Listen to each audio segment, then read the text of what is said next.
I'm just sitting here looking at the sun shining, watching these birds over here, just thinking about how grateful I am right now. I know most people click on my videos, they expect to hear me talk about mostly about CMC, and this is somewhat related to her, not her directly, but people like her. She she has created this persona, this act. I've said this for a while now. Um, she continues to live in that house, and she doesn't mind that people talk about her. They don't. She doesn't mind that people make fun of how she lives, and um, the whole thing with Ed, those 3 or 4 days that he was getting in front of the camera, um, and he had this Facebook and TikTok and all this stuff set up. That was a ploy of hers to get even more attention for herself, because she puts Ed out there, gets him a following, and all of a sudden he's gone. So everybody comes to her page. What's going on with Ed? And then she says, "Don't ask me about Ed." Well, who the heck do you want? Who do you want if Ed's not accessible anymore? My husband watched a little bit of Ed, and he was just like, you know, I would watch him, even though he didn't really have much to say. But he said, I wouldn't watch her. I can't stand to hear her voice. And I said, join about 1 million other people. But I'm sitting here. I'm thinking today is, well, October the 15th, right? Let me look at my watch. Um, this time of year is like it used to be a trigger, but now it's just kind of like a solemn nostalgia, I guess you could say. I no longer associate this time of year with the pain and things, the horror that I went through, as I did for a while.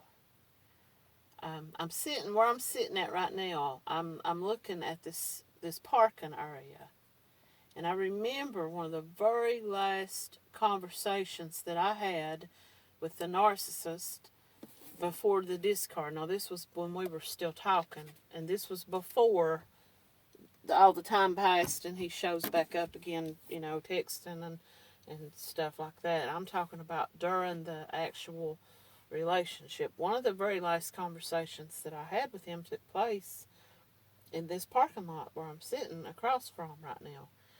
And when I look at this parking lot now, I remember the words we said to each other. I remember the conversation, but it no longer feels like a stabbing knife through the gut, or the heart or the back or the whatever. It's now just a learning experience. And I read something a while back, a meme or something someone had posted, and it said, "No relationship is a waste of your time if you learned a lesson." And I did learn a big lesson. I learned how to look at the bigger picture before you leap. Everybody's like, be spontaneous. Don't stay in the comfort zone. On my YouTube channel, I made a video about that, the comfort zone, and how people are always saying stuff like, nothing ever grows in the comfort zone, and you got to step outside of your comfort zone. That may be true in some cases, but at certain times throughout our life, we retreat to our comfort zone. And thank God that some of us have that to retreat to, because some of us don't. Some people that are bogged down in a life of misery, of drug use, homelessness, um, despair of all different sorts of despairs, the loss of a child. I can't even imagine that, and I can't even imagine that there are evil entities, not humans, they're not humans, walking this earth who would say to somebody that their child's death was bad karma. And I find it even harder to believe that there are entities on this earth that would harm a child, even if it's an adult child. But I'm talking about like a smaller child. Um, but during those days, during that last week or so, that we were still kind of, I had moved out. I had been moved out for a couple of weeks at this point, but we were still talking. It was kind of like we went from dating to living together to dating, and I wouldn't even call that dating. It was more just like meeting up to talk, you know. And so during the last week or so, I was just to the point that um, I knew it was over, but it was like I was grasping at this last little string, you know. And I talked about in that YouTube video, I talked about the comfort that I found because I didn't have any. I remember coming right here to this very place and just sitting like I am right now. But right now I'm just sitting here waiting for the mail, and I'm waiting to, you know, I'm just sitting here talking to you all, waiting and killing time. There was times when I would come here and just sit right here and just sit in my car and just sit here. I might listen to some music, I might read, and more often than not, I just sit here thinking and pondering and playing and replaying over in my head all the shit that I had been put through, and how everything had looked so great and wonderful and perfect, and then it all just crumbled. You ever like be watching a video and it starts to pixelate and the screen gets all blurry, and it'll cut in and out like pixelation, you know? That is what it felt like. You're looking at this beautiful, wonderful picture that you've put up there for yourself, and that the narcissist has put up there for you. Then all of a sudden it starts to get blurry and it starts to cut out, and so you're kind of like, and then it comes clear again, and you're like, okay, it's all okay now. It's all okay. Everything's gonna be okay. And then right back to the blurry, and you go through that, and you're just like you're being played tug of war with. He put me through so much mental tug of war for weeks. Um, I need to do what's best for my family. I should have thought it through and thought how it was going to affect my child. He's telling me this after the fact that I had found out that he had still actually been with the child's mother. They were still together when we met. And I didn't find that out until after I had moved in with him. And a friend of mine who lived near him just asked me point blank, you know, when did you start staying over there? And I said, you know, I've been over here for a week or so. And she said, well, I didn't even know what's her name was gone. You know, she's there just a few days ago, or whatever, weeks ago or whatever. And I'm like, what? You know, because he had told me that she had been moved out for a long time at that point. And so I start questioning him, and just like a typical narcissist, he denies it. He places the blame on this other woman. She's making this all up about me. She hit on me. She came on to me. She tried to hook up with me, and I didn't want nothing to do with her, and this and that. And I believed it because I was programmed and brain controlled to believe it. Just like CMC's people are being programmed to believe that the haters are doing all this stuff to her. I don't understand what haters have to do with her screaming and shouting and lashing out and making these horrible faces and stuff toward this woman who she owed money to. You know, what does that have to do with the haters? She borrowed the money, and this woman wanted her money back. And anybody who would loan CMC money, I mean, you know, I know all the awareness pages say they just don't know yet. They just haven't been there long enough to figure her out. I understand that, you know, because it took me a while to figure him out. It took me another 2.5 years to finally put a word to describe him. But the comfort zone that I retreated to was just coming here and just sitting. Nobody knew where I was at. I mean, I had my phone if anyone needed to reach me.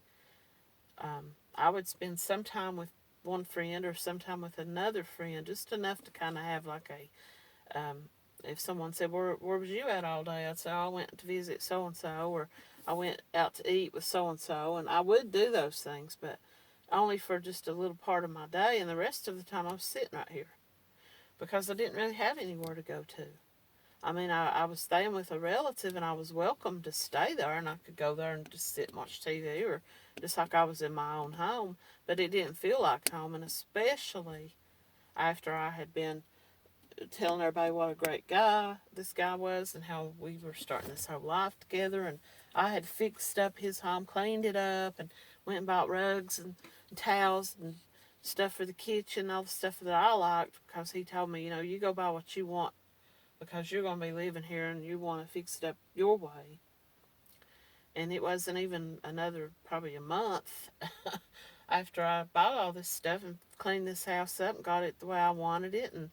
And he, starts his, I should have done this and I should have done that. And if I could do everything all over again. And kind of like placing the blame on me, like, and just pointing out, making me feel like I was standing in the way of him and his child's relationship. Because he was telling me, now this was probably, it could have been true, but it probably wasn't true to the point that he made it, that the child didn't want anything at all to do with him anymore because of me. And I can kind of understand that when parents split up, the child sees one parent with a new partner, and they kind of like, I don't want to be around that person, and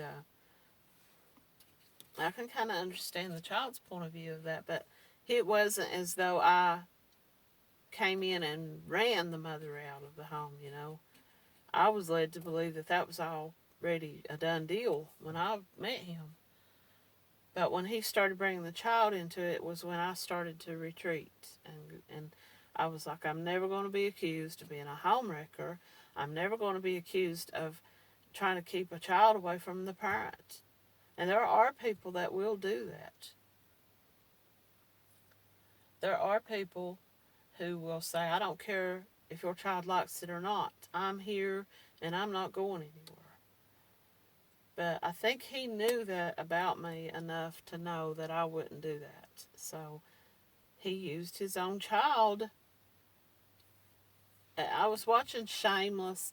Does anybody here watch Shameless? And this woman, one of the sisters on there, pretended like her child had cancer, so that she could get to the front of this line, at this meet and greet of some personality that little girl wanted to meet. And she didn't want to stand there and wait anymore, so she said, she put like a bandana around the child's head and said, my child has cancer and we've got to get to an appointment and she wants to meet you. And so she got to the front of the line. And there are people out there that will use children like that. And he was using his child, not to that extent, but just saying, my child comes first. And, well, his child didn't come first when he was cheating on this other woman. His child didn't come first when he cheated on her with yet another woman after me. And walked out just 10 or 12 days before Christmas and marries this woman. Leaves the other woman sitting there probably with Christmas presents for him that she had already bought. So that's what a narcissist is. They don't have any loyalty. CMC doesn't have any loyalty to anybody. She doesn't have any loyalty to Ed. She doesn't have any loyalty to any of these family members or friends or even her own children. The narcissists just don't. They're just evil, wicked entities. They're soulless people. And the people watching her that are turned on by the tears that are like when she turns on the tears, and they are struck by, oh, I can't stand to watch her cry. I can't stand the thoughts of how hard her life must be. And then there are the people that are just like, I'm going to send her money just to um, see what happens next, and make sure she gets all the stuff she wants. Some of them probably send it knowing that she's going to use it for her substances and then get back on live um, and put on a shit show for them. And but to think about how different my life is today from those days, um, I no longer feel the need to chase anybody, friend, partner, family member, a job situation.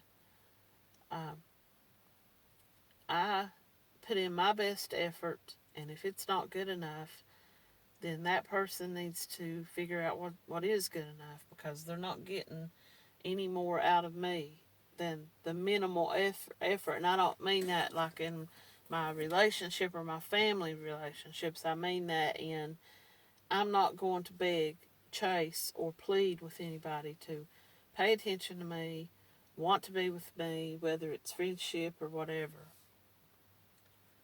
Um, I'm so much more calm and relaxed person than I was then. I remember one night, oh my gosh, I've got a picture of myself, and I've never shown that picture to anybody but one friend. Um, and that I took that picture the next morning after this happened. And it was a few days after this, um, when he and I stood in this parking lot and talked. And he wouldn't let me get in the truck with him. Normally, and throughout from the time we met until this day, um, that was just a routine that we had, because I would get off work just 30 minutes or so, maybe an hour, before he had to leave to go to work. So most of the time, by the time I got off of work, he would be getting ready to leave. So we would meet someplace, and I would get in the truck with him, and we would, or, sometimes I was able to go home a little earlier and spend a little time with him before he left, or he would leave a little bit later. I suspect that he was probably had already moved on to number 70,000, whoever was the next one after me, or during the whole time he was with me. Um, I suspect he had already found him another side piece, so decided to bring the baby mama and the child back home, and just do his thing. Because I was putting up an argument. I was putting up a fight against the the games that he wanted me to play, and I wouldn't do it. So he saw that he wasn't getting anywhere with me, as far as like that, including me in on his schemes and scams of this woman. And when I wouldn't go along with it, he just decided it's not worth the effort anymore. It's not worth working at it. When he had somebody else who was willing to be there in his time of need, if you want to say that. And so that day, normally I would get out of my car and get in the truck with him. We might drive around if we had a little time. And just, sometimes he'd just go to the gas station, fill his truck up with gas, and I would just ride there with him and back, just to kind of spend some time together and talk before he had to go to work.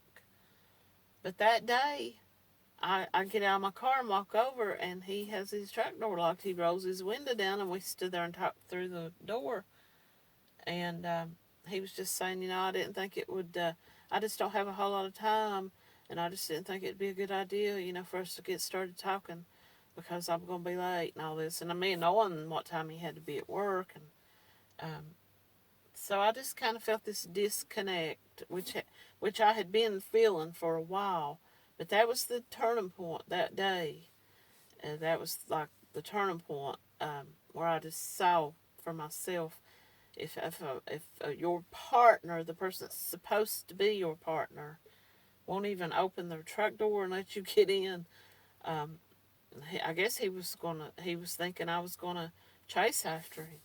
But I believe that was probably the last day that we actually were ever in each other's like physical presence until a year and a half or so later. And after it had come to the end, that was probably the end, I guess.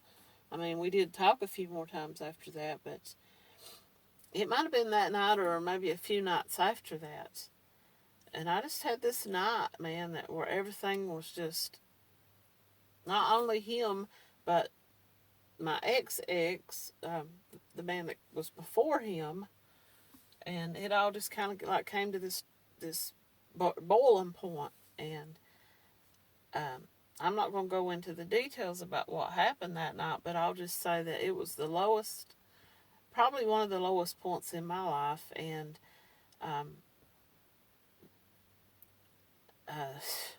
the next morning, I'm going to work, and I walk into the bathroom, and I look at my face in the mirror, and I have these big, huge bags under my eyes. My face is just a sheet of paper white, and I'm just so like, I didn't even recognize my own face. I take a picture of myself, and I kept that picture. I've got it somewhere on my laptop in a folder or maybe in an email, and I never showed it to anybody but one friend. And the only reason I showed it to him was because he was going through a breakup with his partner, and he was at rock bottom. And I just said to him, this was how I was at my very rock bottom time during the end of that relationship, and now look at me.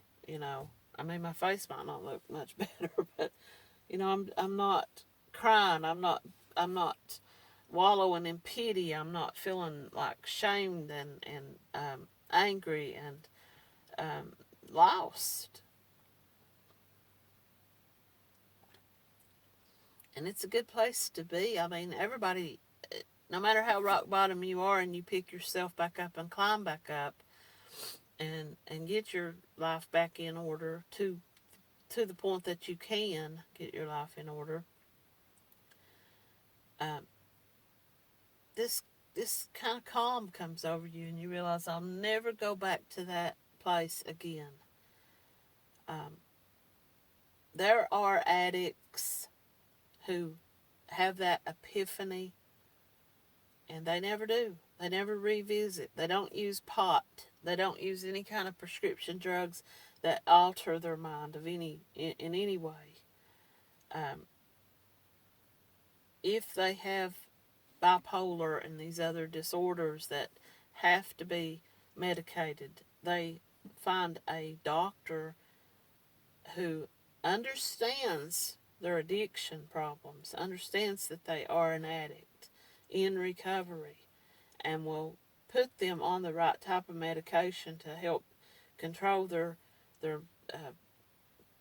disorders, but in a way where they're not abusing it. And if they begin to abuse it, when many of them, and some of them do, but there are people who just have this waking moment where they say, I'm never going back there again. I'm never even going to consider going back to that again.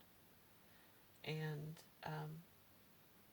while he came back into my life a year later, texting, hey, how you been, this type of stuff, and I fell in kind of back under that kind of curiosity spell where I went and was like, yeah, what's going on, And this continued on, and I don't want people to get the wrong idea and think we were in constant contact, or that we were dating, or that we were hanging out. But I did talk to him on many occasions throughout the next year and a half, or 2 years. But it was not like every day, every couple of days. It was like 2 or 3 days in a row, and then I wouldn't hear from him for 3 months. Then he'd show back up again. And he came here to this place where I'm at right now, because we would come here quite a bit together. And he came here one day while I was here. He knew I would be here. And he shows up and he wants to talk to me. And I sit down and talk to him. And I'm remembering that day when he wouldn't open his truck door for me. And that day he wanted me to sit in the truck with him. And it dawned on me and it came back to me. And I started remembering all the bad stuff that went on. And all that stuff that I was put through. And how my name got dragged through the mud. And how I had threats against me. And how someone tried to physically attack me over that shit. And it all came back. And it was like a aha moment. And that was the last time that I was ever in his presence physically. But he did continue to contact me for the next 6 or 8 months or so. But it was around that time, that day, when I started Googling stuff and started figuring him out. Started doing watching the YouTube videos about narcissism and all that. But that's been several years ago, and now I sit here and I think how grateful I am that I know I'll never go back to that again. If he contacted me right now, if he pulled into this parking lot right now, I would start my car and leave. I would not even speak to him. Not because I'm scared to, or not because I'm afraid I might fall under that spell again, but because I have nothing left to say to him. He holds no water, in my life. He holds no place in my life anymore, other than those painful memories. And there are good memories too. There are good memories. Sometimes I remember something we did together and I find myself kind of smiling and thinking, oh, that was such a great day. We had so much fun or whatever. But it wasn't real. It was like a fantasy memory. But I'm so grateful today. I don't have everything in the world that I need. I don't have everything in the world that I would like to have, but I have the basic needs. I have a decent vehicle to drive. I have a home with a roof over my head, a comfortable bed to sleep in at night, heat in the winter and air in the summer. I have food on the table, and I have a partner who is nothing like him. Nothing like the shit that I went through with him. And I guess if you look at, what it seems like people are always striving to have more. I have friends, and I don't want to talk about other people, but they want to, what is that term, keeping up with the Joneses? You want to have the nicer vehicle. You want to have the swimming pool. You want to have the right kind of decorations up at Christmas, the right kind of clothes on your children's body. You want to be seen as equal to people who might have more than you do. So what do? They go into deeper debt. I have debts. Right now I have debts, but I have no debts that are so unnecessary. Like I owe a year and a half on my vehicle, and my husband owes about 2.5 for 3 years on his. And 1 more year to go on the mortgage. And those are necessity debts. I don't have any debts for a motorcycle or a boat or a camper or a vacation home or a big screen TV or something that I can live without.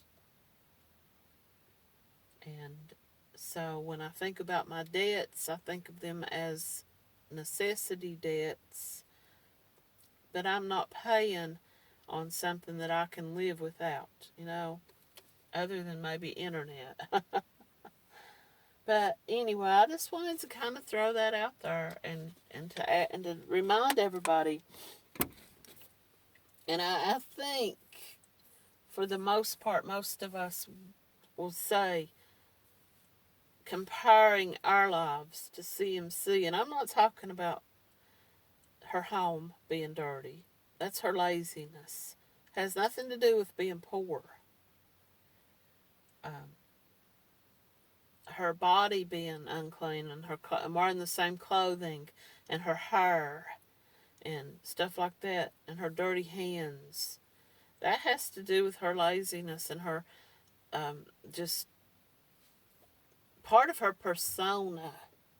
She knows that people talk about that and they come to see, well, let's go watch her and see how dirty her hands are today. So she plays all that up. I think this woman probably has a whole lot more money than what any of us know. Based on the $3,000 PayPal that she showed yesterday, by mistake, I don't know if you can see my fingers. I'm making air quotes. She showed it by mistake. But maybe she didn't, because maybe she wanted people to talk about it. And then she could say, they photoshopped that. That wasn't real. Those haters.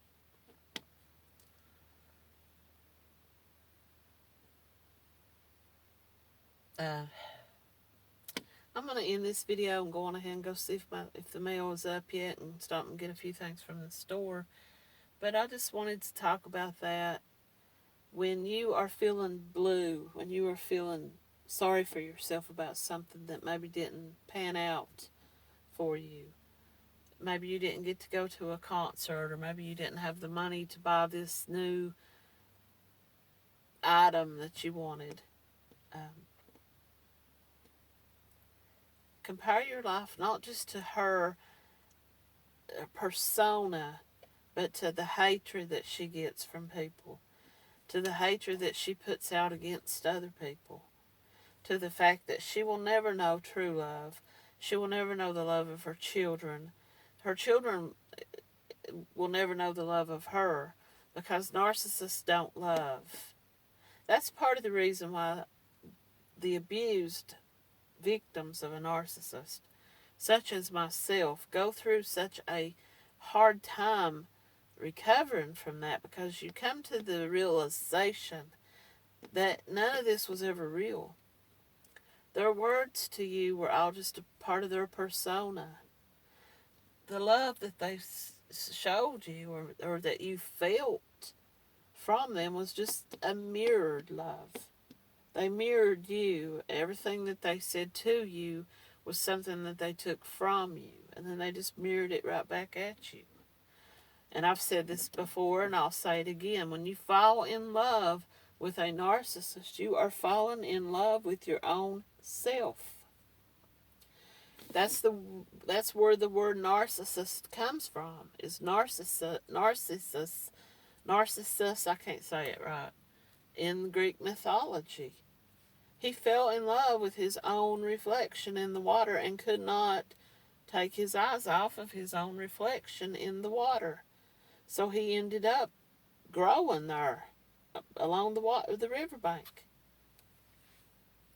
That's the reason why the flower has the name that grows along the river and along the waterways, is because in the Greek mythology, he saw his own reflection and fell in love with himself in the mirror of the water. And that's the reason why they call it mirroring, because the narcissist does not love you. They don't love themselves. They don't know what love is to give. But they will look at you and you'll tell them, oh, I love to go riding horses. I love to go picking flowers. I love to paint. I love to listen to this band, or I love this TV show. And they'll tell you everything you just said right back to you. And you're like, wow, really? You like those things too?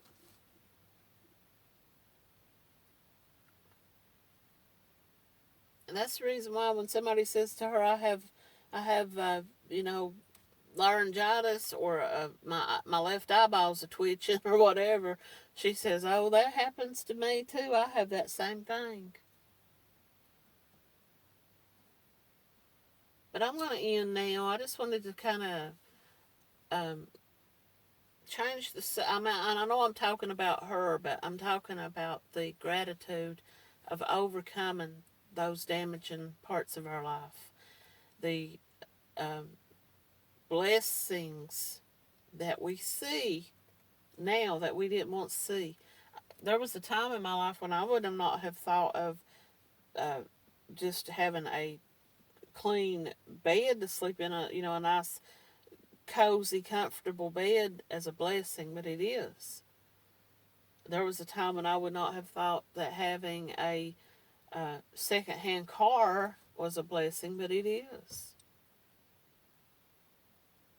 To have peace in your life, to have kind relationships with your family and friends and people in the neighborhoods, to not be hated, to not be threatened, to not have to look over your shoulder, to not have to wonder what this one is talking about you or they're gossiping behind your back. People I once thought of as my friends who turned on me and stabbed me in the back um, and talked about me like a dog. I don't have to worry about those people anymore. I don't care what they're doing in their lives because they're no longer in my life. And that's a blessing. It's a blessing when I walk into a store or the post office right now and someone I see comes up to me, oh, how have you been? And I could say, how have you been? And the people I don't want to talk to, if I see them, I walk on by them. And I no longer feel a need to, like, what are they thinking? What are they going to speak to me? Or I don't care if they speak to me. I'm blessed with friends, family, and loved ones who do speak to me and who do care about me. And I never have to worry about going back to that dark place again. I mean, there may be things happening in my life that I have no control over that may, be dark and in a low, desperate time in my life. The death of a loved one or some financial doom or something. But to not deliberately feel like I am being placing myself that I have a need. There was a time when these friends would mistreat me, and I would still crawl back. I would be like, what did I do wrong? Why are you upset with me? What did I do? I don't care what they think I did anymore. Because people like that were never your friends. People who could turn on you and try to turn others against you were never for you to begin with. I hope all of you realize that. If you have someone in your life, whether it's a partner, a family member, or a friend, who talks about you to other people and tries to get those other people to see you in a bad way or to say bad things about you to them, those people were never for you. And find people that are for you. And if you can't find any people who are for you, be there for yourself. You know what I mean? Have a good weekend, everybody.